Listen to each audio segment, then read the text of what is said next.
David, you had a very provocative opening to our Youth Ministry Now lecture today, where once upon a time there was no such thing as adolescence. And then that precipitated a conversation both about the defining notion of adolescence and then how the very notion of what adolescence is has changed.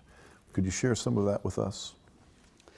Well, what I was trying to do is provide some context. I think if there's anything our churches, and not just our churches, but our society has lost, is a sense of the history of the development of adolescence.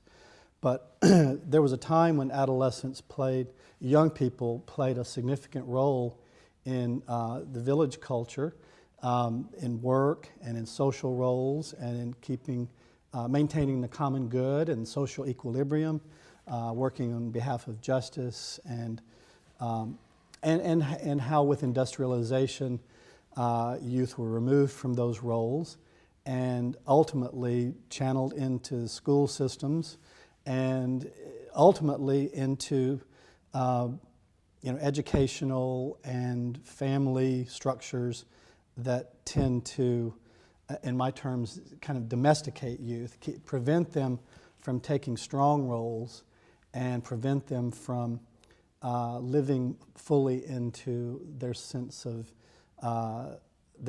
faith and their sense of responsibility for the care of the world.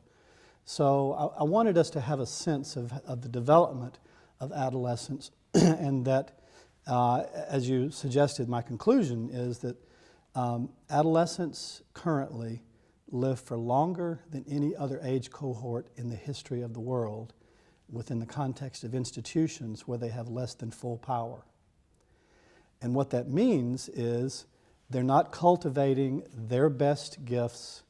They're not taking on serious responsibility for the common good, and as for our purposes, they're not living fully into a sense of vocation, God's call for them on behalf of the world. So anyway, that's why it's important for me to frame all of this historically.